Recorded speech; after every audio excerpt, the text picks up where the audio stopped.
وأذن في الناس بالحج يأتوك رجالا وعلى كل ضامر يأتين من كل فج عميق صدق الله العظيم. அளவற்ற அருளாளனும் நிகரற்ற அன்புடையவனுமாகிய எல்லாம் உள்ள ஏக இறைவனின் பெயரால் அல்லாஹுவின் சாந்தியும் சமாதானமும் அல்லாஹுவின் பாசத்திற்கும் நேசத்திற்கும் உரிய கண்மணி நாயகம் முஹம்மது ரசூலுல்லாஹி ஸல்லல்லாஹு அலைஹி வஸல்லம் அவர்கள் மீதும் அவர்களுடைய நல்வழியை பின்பற்றி வாழுகின்ற அத்துணை நல்லடியார்கள் மீதும் குறிப்பாக நம் அனைவர் மீதும் என்றென்றும் உண்டாவதாக என்று உங்கள் அனைவருக்கும் இஸ்லாத்தின் இதயம் கனிந்த காணிக்கையான அஸ்ஸலாமு அலைக்கும் வரஹ்மத்துல்லாஹி வபரகாத்துஹு என்று சொல்லி இந்த உரையை நான் ஆரம்பம் செய்கின்றேன். அல்லாஹ் நம்முடைய எல்லா விதமான ஹாஜத்துகளையும் நிறைவேற்றி நம்முடைய சிறப்பான வாழ்க்கையை மென்மேலும் அல்லாஹு தஆலா மெருகேற்றக்கூடிய பரக்கத்தாக ஆக்கக்கூடிய வாய்ப்பை நம் அனைவருக்கும் அல்லாஹ் வழங்குவானாக. ஆமீன். அருமையான அல்லாஹ்வின் நல்லடியார்களே, இஸ்லாமிய வருடத்தினுடைய இறுதி மாதம் நம்மை நெருங்கி வருகிறது. துல்ஹஜ்ஜுடைய மாதம். இன்னும் சில தினங்களிலே அந்த மாதம் நம்மிடத்தில் வருகிறது. உலகெங்கிலும் இறைவனுடைய திரு ஆலயத்தை நோக்கி படையாக அல்லாஹுடைய அந்த அழைப்பை ஏற்று ஹஜ்ஜுடைய பாக்கியத்தை ஹஜ்ஜுடைய கிரிகளை நிறைவேற்றுவதற்காக மக்கள் நாலா புறங்களிலிருந்தும் சென்று கொண்டிருப்பதை நாம் பார்க்கின்றோம். வல்ல ரஹ்மான் அந்த பாக்கியத்தை நம்முடைய அனைவருடைய வாழ்க்கையிலும் அல்லாஹ் தந்தருள் புரிவானாக.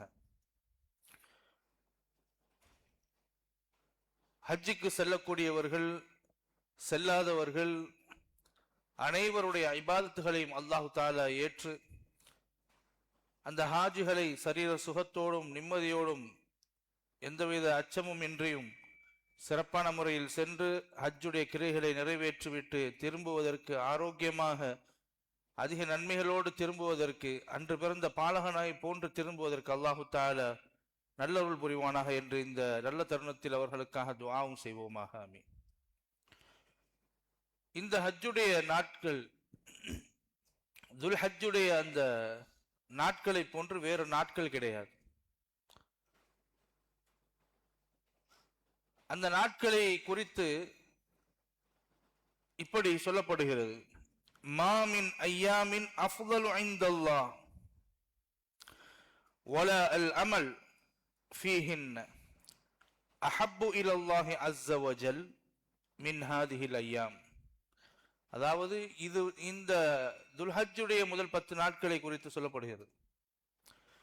அந்த நாட்களை போன்று வேறு நாட்களே கிடையாது என்று சொல்லும் அளவிற்கு, அந்த நாட்களில் செய்யக்கூடிய அமல்களை போன்று வேறு எந்த நாட்களுடைய அமல்களும் கிடையாது என்று சொல்லுகின்ற அளவிற்கு.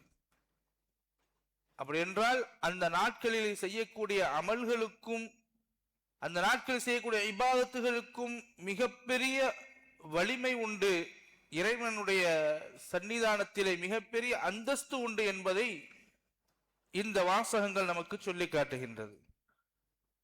இந்த வாசகத்திலே சொல்லப்படக்கூடிய இன்னொரு செய்தி, அஹப்பு இலல்லாஹ், அல்லாஹ்விற்கு மிகவும் பிரியமான அமல்கள் அந்த நாட்களில் செய்யக்கூடிய அமல்கள். வேறு நாட்களில் உள்ள அமல்களை விட, அல்லாஹ்வுக்கு பிடித்த அமல்களை விட அந்த நாட்களில் குறிப்பிட்ட நாட்களில் செய்யக்கூடிய அந்த அமல்கள் அல்லாஹ்விற்கு மிகவும் மிகவும் அதிகமான விருப்பத்திற்குரியது என்பதையும் நமக்கு சொல்லித் தருகிறார்கள். ஒட்டுமொத்த அமல்களுடைய சங்கமம் தான் அந்த நாட்கள்.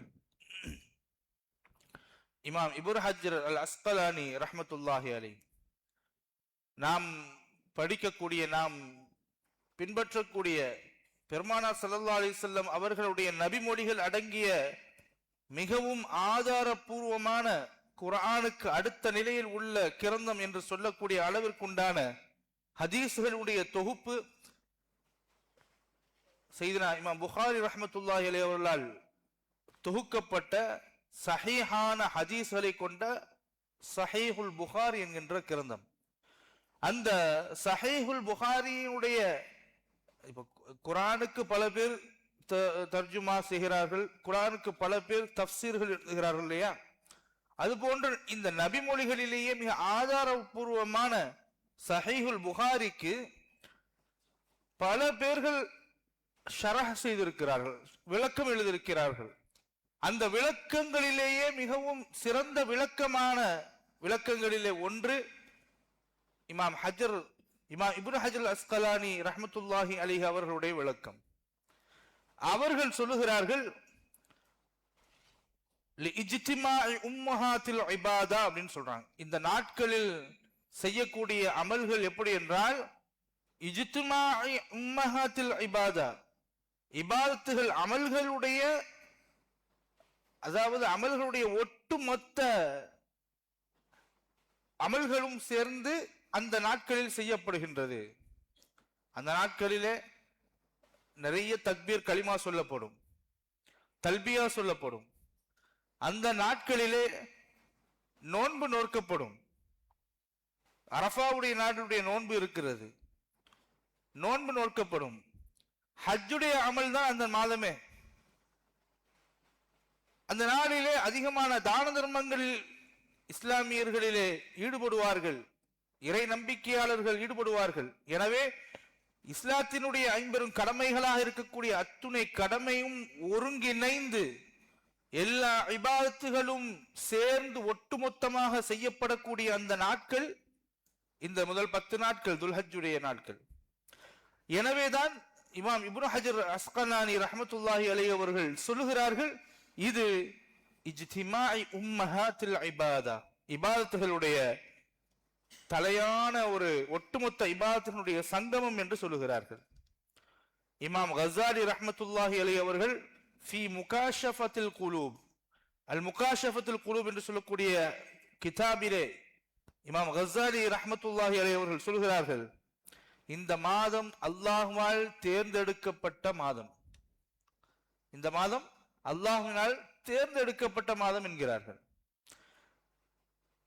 இன்னல்லாஹ் இக்தார மின் அய்யாமின் அர்பா, 4 நாட்கள் தேர்ந்தெடுக்கப்பட்ட நாட்கள் என்று இருக்கிறதாம். 4 நாட்கள் தேர்ந்தெடுக்கப்பட்ட சிறப்புமிக்க நாட்கள் என்று இருக்கிறது. ஒமின் அஷ்ஷுஹூரி அர்பா, 4 மாதங்கள் தேர்ந்தெடுக்கப்பட்ட மாதங்கள் என்று இருக்கிறது. ஒமினன் நிசாஇ அர்பா, 4 பெண்களை பற்றி சிறப்புமிக்க பெண்கள் என்று சொல்லப்படுகிறது. வஅர்பஅத்துன் யுஸ்பிகூனஹு இலல் ஜன்னah, சொர்க்கத்திற்கு முந்தி செல்லக்கூடியவர்கள் என்று 4 பேர்களை சொல்லப்படுகிறது. வஅர்பஅத்துன் இஷ்தாகத் லஹுமுல் ஜன்னah, சொர்க்கமே ஏங்கி தவிக்கக்கூடிய, எப்பொழுது இவர்கள் வருவார்கள் என்று ஏங்கக்கூடிய அளவிற்குண்டான 4 பேர்கள் இருக்கிறார்கள் என்று 4 சொல்லப்படுகிறது. இதிலே பாருங்கள், 4 சிறப்பிற்குரிய நாட்கள் என்று இக்தார மினல் அய்யாமி அர்பா என்று சொன்ன அந்த 4 நாட்கள் என்ன தெரியுமா? ஜும்ஆவுடைய நாட்கள் 1. ஜும்ஆவுடைய நாட்கள் என்ன? அது ஒரு பெருநாள், ஏழைகளின் பெருநாள், இறைவனுக்கு மிகவும் பிடித்தமான நாள். எனவே அந்த ஜும்ஆவுடைய நாள் என்பது மிக சிறப்பிற்குரிய அந்த 4 நாட்களிலே, 365 நாட்கள் இருக்கிறது இல்லையா, அதுல 4 நாட்கள் மிகவும் பிடித்தமான, அல்லாஹ்விற்கு பிடித்தமான சிறப்பிற்குரிய 4 நாட்கள். 1 ஜும்ஆ, 2வது அரஃபாவுடைய நாள். அரஃபாவுடைய நாளிலே ஷைத்தானே தனது தலையில் மண்ணை வாரி போட்டுக்கொண்டு ஓடுவான் என்ற ஹதீஸ்களை நாம் பார்க்கின்றோம். ஷைத்தானுக்கு மிகப்பெரிய கவலைக்குரிய நாள். ஏன்? அந்த அரஃபாவுடைய நாளில் தான் அல்லாஹ் தஆலா கணக்கில் அடங்காத மக்களை அல்லாஹ் மன்னித்துக் கொண்டே இருப்பான்.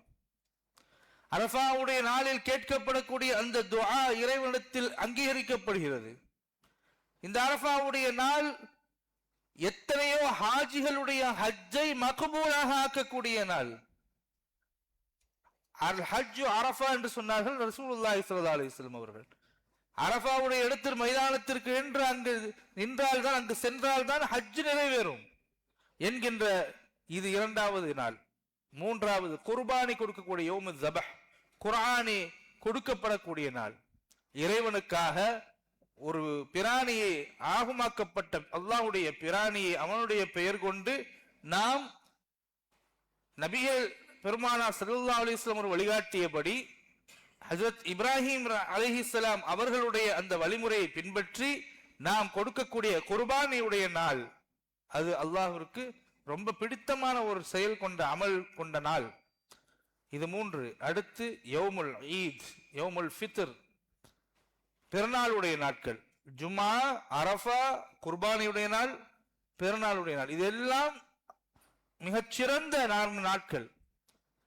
சிறந்த மாதங்கள் என்று அல்லாஹ் வரிசைப்படுத்தக்கூடிய மாதம், அல்லாஹ் நமக்கு கொடுத்திருக்கக்கூடிய மாதங்கள், முஹர்ரமுடைய மாதம், மாதத்தினுடைய இஸ்லாமிய மாதத்தினுடைய மாதங்களுடைய முதல் மாதம் முஹர்ரம். அடுத்து துல்காதா, இப்பொழுது நாம் இருக்கக்கூடிய மாதம் துல்காதா.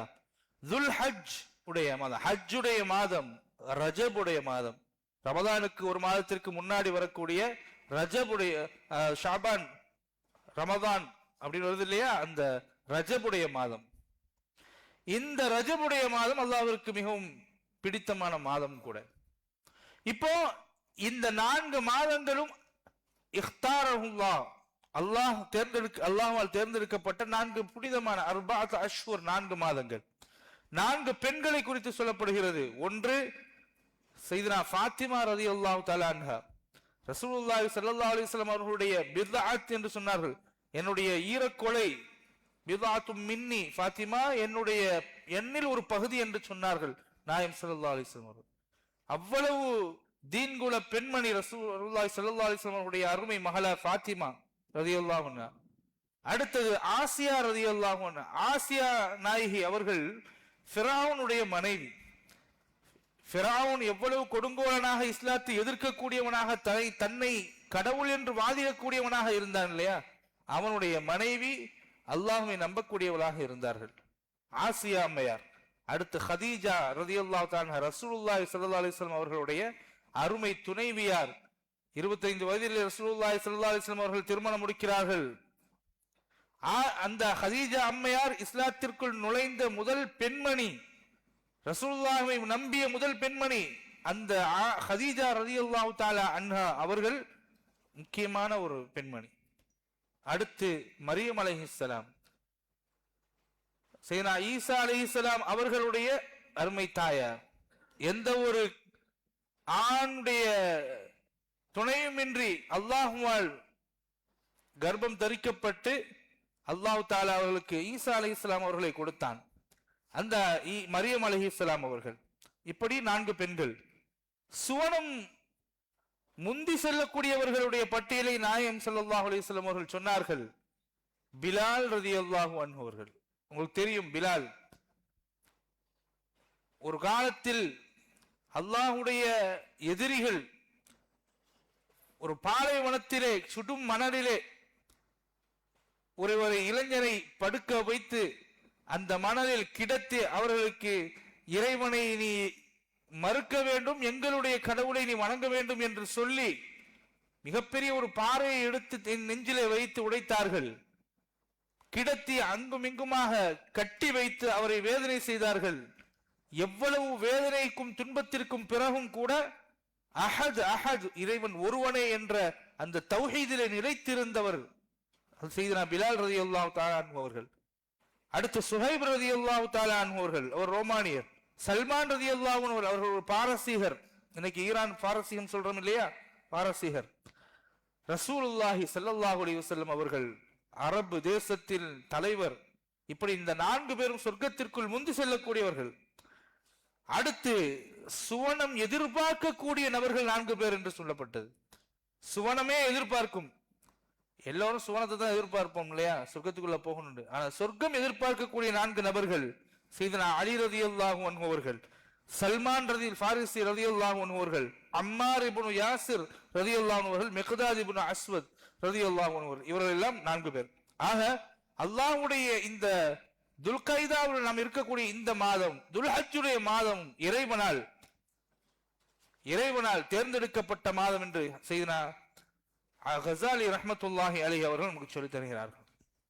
நபி இப்ராஹிம் அலைஹிஸ்ஸலாம் அவர்களை பற்றி நாம் படிக்கின்ற பொழுது நாயகம் ஸல்லல்லாஹு அலைஹி வஸல்லம் அவர்கள் நமக்கு இப்ராஹிம் நபியுடைய அந்த மார்க்கத்தை நமக்கு சொல்லி தந்திருக்கிறார்கள். ரசூலுல்லாஹி ஸல்லல்லாஹு அலைஹி வஸல்லம் அவர்கள் நமக்கு தந்திருக்கக்கூடிய அந்த ஷரியத்தினுடைய சட்டங்களை நாம் பார்க்கின்ற பொழுது, இபாதத்து அமல்களை பார்க்கின்ற பொழுது இப்ராஹிம் நபி அவர்களுடைய இபாதத்துகளை போன்று அமைந்திருக்கும். இந்த தியாக திருநாள் நமக்கு வரக்கூடிய ஹஜ்ஜுடைய நாள், ஹஜ்ஜுடைய அமல், இந்த ஹஜ் முழுவதுமாக நபி இப்ராஹிம் அலைஹிஸ்ஸலாம் அவர்கள்தான் அந்த மைய கருவாக இருப்பார்கள். இன்ன இப்ராஹிம கான உம்மத்தன், அல்லாஹ் சொல்லுகிறான், இன்ன இப்ராஹிம கான உம்மத்தன், இப்ராஹிம் அவர்கள் சாதாரணமாக இப்ராஹிம் என்ற ஒரு நபர் அல்ல, அவர் ஒரு முழு சமுதாயம் என்று சொன்னார்கள். முழு சமுதாயம் என்று அல்லாஹ் திருமறையிலே பதிவு செய்கின்றார். எனவே இப்ராஹிம் அலைஹிஸ்ஸலாம் அவர்கள் ஒரு சமூகம். இப்னு அப்பாஸ் ரலியல்லாஹு அன்ஹு அவர்கள் இந்த ஆயத்திற்கு விளக்கம் தரும்போது சொல்கிறார்கள், அவருடைய சமூகத்திலே பல்லாயிரக்கணக்கான மக்கள் சேர்ந்து செய்ய வேண்டிய பணியை இப்ராஹிம் அலைஹிஸ்ஸலாம் அவர்கள் ஒரு சமுதாயத்தில் ஒரு சமூகமே சேர்ந்து செய்ய வேண்டிய விஷயத்தை ஒரு தனி நபராக செய்து முடித்தார்கள். ஒரே ஒரு தனி நபராகத்தான் அவர்கள் இஸ்லாத்தை, அதாவது இஸ்லாம் என்று மக்களுக்கு சொல்லுகின்ற பொழுது அவர் ஒருவர் தான் இஸ்லாத்தில் இருந்தார். அந்த சமூகமே இஸ்லாத்திற்கு எதிரான ஒரு கொள்கையில் இருந்தது. நம்ரூதுடைய சம்பவம் எல்லாம் நீங்க கேள்விப்பட்டிருப்பீர்கள். தனி ஒரு ஆளாக இருந்து இஸ்லாத்தையும் அல்லாஹ்வை பற்றியும் மக்களுக்கு எடுத்து சொல்லி பலவிதமான சோதனைகளுக்கு அவர்கள் ஆளானார்கள் என்பதெல்லாம் குர்ஆன் நமக்கு சொல்லித் தரக்கூடிய வரலாறு. இப்ராஹிம் நபி அவர்கள் ஒரு சிறந்த வழிகாட்டி அல்லாஹ். எனவேதான் அல்லாஹ் குர்ஆனில் சொல்லுகின்றான், கது கானத் லகும் உஸ்வத்துன் ஹஸனத்துன் ஃபி இப்ராஹிம் வல்லதீன மஅஹு. அல்லாஹ் இப்ராஹிம் அலைஹிஸ்ஸலாம் அவர்களை குறித்து நமக்கு பிரகடனப்படுத்துகின்ற பொழுது சொல்லுகின்றான், இப்ராஹிம் அலைஹிஸ்ஸலாம் அவரிடத்திலே உங்களுக்கு மிக அழகிய முன்மாதிரி உண்டு என்று சொல்கின்றார். உஸ்வத்துன் ஹஸனா. இதே வார்த்தையை நம் உயிரிலும் மேலான கண்மணி நாயகம் ஸல்லல்லாஹு அலைஹி வஸல்லம் அவர்களை குறித்தும் அல்லாஹ் சொல்லுகின்ற பொழுது, லகத் கான லகும் ஃபீ ரசூலில்லாஹி உஸ்வத்துன் ஹஸனா, அல்லாஹ்வுடைய திரு தூதரிடத்திலே உங்களுக்கு அழகிய முன்மாதிரி உண்டு என்று சொல்கின்றார். எனவேதான் அவர்களுடைய அந்த இஸ்லாத்தை, அவருடைய தீனை நாம் நம்முடைய மார்க்கமாக ஏற்றுக்கொள்கின்றோம். அந்த மார்க்கத்தின்படி வாழ்வதுதான் நேர்மையான வாழ்க்கை. இன்ன தீன இன்தல்லாஹில் இஸ்லாம், அல்லாஹ்வால் ஏற்றுக்கொள்ளப்படக்கூடிய ஒரு ஷரியாத் அதுதான் என்று அல்லாஹ் நமக்கு சொல்லித் தருகின்றார். ஏன் நபி இப்ராஹிம் அலைஹிஸ்ஸலாம் அவர்கள் எப்படி பெருமானார் ஸல்லல்லாஹு அலைஹி வஸல்லம் வாழ்க்கை முழுவதுமாக சோதனைகளால் நிரம்பி இருந்ததோ, அதுபோன்று நபி இப்ராஹிம் அலைஹிஸ்ஸலாம் அவர்களுடைய வாழ்க்கையிலும் சோதனைகளுக்கு பஞ்சம் இல்லை. அவர்களை சிறு வயதிலிருந்து அவர்கள் கடைசி வரையிலும் பல சோதனைகளை அல்லாஹ் தஆலா அவர்களுக்கு வழங்கினான். சோதனைகள் என்பது அல்லாஹ்வுடைய ஹுப்புக்கு ஒரு அடையாளம். சோதனைகள், எல்லா சோதனைகளுமே வேதனை அல்ல, எல்லா சோதனையுமே அல்லாஹ்வுடைய வேதனைகள் அல்ல. அல்லாஹ் நமக்கு ஒரு சோதனை தருகிறான் என்றால் அந்த சோதனைகளுக்கு பல படிப்பினைகள் நமக்கு இருக்கிறது. அந்த சோதனைகளை கொண்டு நம்முடைய வாழ்க்கை சரியாகலாம், அந்த சோதனைகளை கொண்டு நம்முடைய ஈமான் சரியாகலாம், அல்லாஹ்வுடைய நெருக்கம் நமக்கு கிடைக்கலாம், அந்த சோதனைகள் நம்மை பண்படுத்தலாம், அந்த சோதனைகளை கொண்டு அல்லாஹ் நம்முடைய வாழ்க்கையில் நாம் செய்த பாவங்களை அல்லாஹ் மன்னிக்கலாம். இப்படி பலவிதமான நன்மைகள் அந்த சோதனைகளின் மூலமாக இருக்கிறது. ஒரு குழந்தைக்கு நோய் வருகிறது என்றால் அந்த நோயை நிவாரணம் கொடுப்பதற்காக நாம் என்ன செய்வோம்? ஒரு தாய் கசப்பான கசாயத்தை காய்ச்சி கொடுப்பாள். அது கசப்பாக இருக்கிறது என்பதற்காக அந்த குழந்தைக்கு கொடுக்காமல் இருந்தால் நோய் முற்றி போகும் இல்லையா? ஒரு குழந்தை சரியாக படிக்கவில்லை என்றால் அல்லது தவறு செய்திருந்தால் அதை தாய் கண்டிப்பாள். அதை ஆசிரியர்கள் கண்டிப்பார்கள். அந்த கண்டிப்பு கஷ்டமானதாக இருக்கிறது என்பதால் நாம் அந்த கண்டனத்தை தெரிவிக்காமல் இருந்தால் அந்த குழந்தையுடைய வாழ்க்கை என்னவாகும்? அந்த குழந்தையுடைய படிப்பு என்ன ஆகும்? எனவே தண்டனைகளும் கண்டிப்பும் வேதனைகள் கொண்டு வரக்கூடிய அந்த சோதனைகளும், எல்லா சோதனைகளும் அல்லாஹ்வுடைய கோப பார்வையும் அல்லாஹ்வுடைய வேதனை அல்ல. எல்லா சோதனைகளும் நமக்கு தீங்கு விளைவிப்பது அல்ல, நமக்கு நன்மையானது இருக்கிறது நிறைய. அல்லாஹ் தஆலா நம்மை கஷ்டங்களை கொடுத்து நம்மை பக்குவப்படுத்துவான். இன்னல்லாஹ இதா அஹப்ப கௌமன் இப்தலாஹும். அல்லாஹ் தஆலா ஒரு சமுதாயத்தை அல்லாஹ் விரும்புகிறான் என்றால், அல்லாஹ் நேசத்திற்குரியவராக ஆக்க வேண்டும் என்றால் அல்லாஹ் தஆலா அவர்களை சோதிப்பான், கஷ்டத்தை கொடுப்பான், சோதிப்பான். ஃபமன் ஸபர, யார் அந்த சோதனைகளை பொறுத்து கொள்கின்றார்களோ, அல்லாஹ்வுடைய அந்த சோதனைகளை புரிந்து கொண்டு அதனுடைய ஹிக்மத்தை புரிந்து கொண்டு நிதானமாக இருக்கிறாரோ, பொறுமை காக்கிறாரோ, ஃபலஹு அஸ்ஸப்ர், அவர்களுக்கு பொறுமை இருக்கிறது, அவர்களுக்கு நன்மை காத்திருக்கிறது. ஓமன் ஜஸா ஃபலஹு அல் ஜஸா, யார் பதட்டப்படுகிறாரோ, இறைவா எனக்கு இப்படி ஒரு சோதனை கொடுத்துட்டியே அப்படின்னு பதட்டப்படுகிறார்களோ, யார் கவலை கொள்கிறார்களோ, யார் இறைவனை திட்டுகிறார்களோ, இறைவனை விட்டும் விரண்டு ஓடுகிறார்களோ, அவர்களுக்கு அந்த பதட்டமும் அந்த நெருக்கமும் இருந்து கொண்டே இருக்கும் என்பதாக நபிகள் நாயகம் ஸல்லல்லாஹு அலைஹி வஸல்லம் அவர்கள் நமக்கு சொல்லுகிறார்கள். எனவே நமக்கு ஒரு சோதனை நெருங்குகிறது என்றால், நம்முடைய வாழ்க்கையில் ஒரு தவிர்க்க முடியாத ஒரு கஷ்டம் ஏற்படுகிறது என்றால், நம்மால் தாங்கவே முடியாது என்று நினைக்கக்கூடிய ஒரு கஷ்டமாக இருந்தாலும் சரி, அல்லாஹ்வின் மீது நம்பிக்கை கொண்டு அல்லாஹ் நம்மோடு இருக்கிறான், நம்மை பாதுகாப்பான், இதன் மூலமாக நமக்கு நன்மையை தருவான், அல்லாஹ் ஏதோ நம்மை வைத்து அந்த சோதனையை கொடுத்து நாடுகிறான் என்பதை நாம் மனப்பூர்வமாக ஏற்றுக்கொண்டு நிதானம் அடைந்தால், பொறுமை காத்தால், ஈமான் வலுப்பட்டால் நம்முடைய வாழ்க்கை மாறும். நிரந்தரம் அல்ல, சோதனைகளும் கஷ்டங்களும் நிரந்தரம் அல்ல. ஒரு நிலை, கஷ்டமான நிலை இருந்தால் அதற்கு ஒரு எண்டு இருக்கும் இல்லையா, அதனுடைய முடிவு நமக்கு நன்மையாக மாறும். ஒரு கஷ்டத்திற்கு பிறகு இலகு இருக்கிறது என்று அல்லாஹ் குர்ஆனில் சொல்கிறான் இல்லையா. அடுக்கடுக்கான சோதனைகள் வரலாம், ஆனால் அதற்கு பிறகு நமக்கு நன்மைகள் உண்டு என்பதை நாம் உணர வேண்டும். இறைவன் புறத்திலிருந்துதான் நன்மையும் தீமையும் வருகிறது என்பதை உணர வேண்டும். அல்லாஹ்வுக்காக நாம் எதையும் இழப்பதற்கு தயாராக இருக்க வேண்டும். அல்லாஹ்வுடைய விருப்பத்திற்கு நாம் முன்னுரிமை கொடுக்க வேண்டும். அப்படி கொடுத்தால் நம்முடைய ஈமான் அதிகரிக்கும். இம்ரான் இப்னு ஹசீன் ரலியல்லாஹு தஆலா அன்ஹு அவர்கள் ஒரு சஹாபி. இம்ரான் இப்னு ஹசீன் அவர்கள் தன்னுடைய வாழ்நாளிலே மிகப்பெரிய சோதனைகளை பெற்றிருந்தார்கள். என்ன சோதனை தெரியுமா? ஒரு நாள், இரண்டு நாள் இல்ல, ஒரு மாதம் 2 மாதம் அல்ல, ஒரு வருடம் 2 வருடம் அல்ல, கிட்டத்தட்ட 30 வருடங்கள் நோயினால் கஷ்டப்படுகிறார். நோயின்னா சாதாரணமா நோய், காய்ச்சல், தலைவலி இந்த மாதிரி நோய் இல்லை. அவர்களுடைய நோய் அவர்களை படுக்கையில் கிடத்தி எவ்வளவு வைத்தியர்கள் வந்து பார்த்த பொழுதும் கூட அவர்களுடைய நோய் குணமாகவில்லை. அல்லாஹ் ஒரு சோதனை கொடுக்கணும் நாடி இருந்தால் அந்த சோதனை நமக்கு வரும்.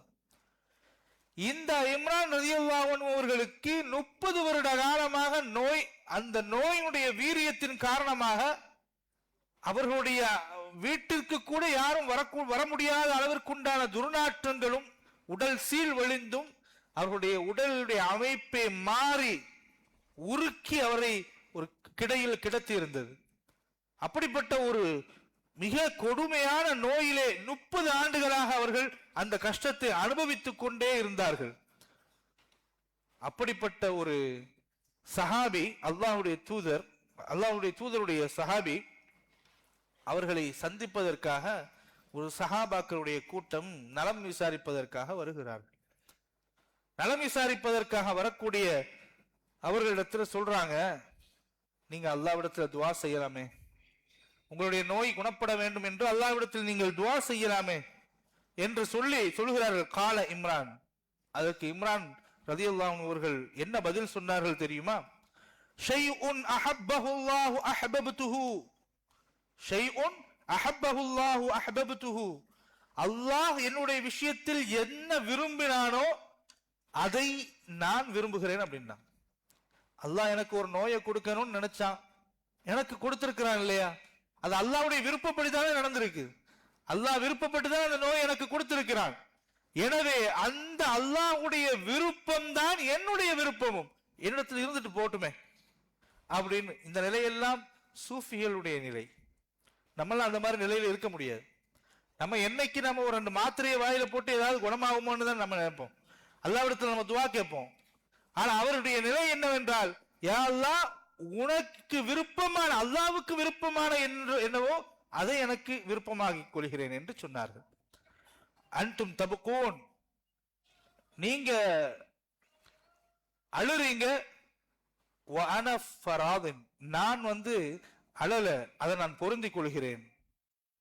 அடுத்து சொன்னாங்க ஃபஅஹஸ்ஸு தஸ்பீஹல் மலாயிகா, இதெல்லாம் நான் பொறுமையா நான் இருக்கிறதுனால எனக்கு கிடைச்ச பரிசு என்ன தெரியுமா? நான் மலக்குமார்கள் தஸ்பீஹ் செய்வதை நான் உணர்கிறேன்.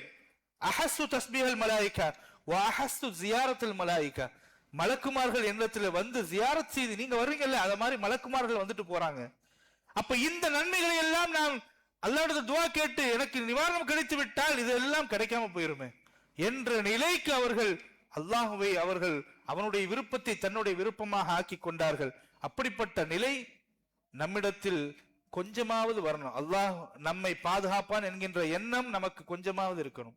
எனவே இந்த மாதத்தில் அல்லாஹ் தஆலா நம் அனைவருடைய அமல்களையும் ஏற்று அருள் புரிவானாக. இந்த மாதத்தில் அல்லாஹ் தஆலா மிகச் சிறப்பான முறையில் நம்முடைய வாழ்க்கையை அமைத்துக் கொள்வதற்கு அல்லாஹ் வழிவிடுவானாக. ஹஜ்ஜுடைய பாக்கியத்தை நம் அனைவருக்கும் அல்லாஹ் தந்தருள் புரிவானாக. ஹாஜிகளுடைய ஹஜ்ஜுகளை அல்லாஹ் தஆலா ஏற்று அவருடைய பாவங்களை எல்லாம் மன்னித்து அல்லாஹ் புனிதர்களாக அவர்களை திரும்பி ஆரோக்கியமான வகையில் வருவதற்கு அல்லாஹ் அருள் புரிவானாக. வாஹிர் தஅவானா அல்ஹம்துலில்லாஹி ரப்பில் ஆலமீன். அஸ்ஸலாமு அலைக்கும் வரஹ்மத்துல்லாஹி வபரகாத்துஹு.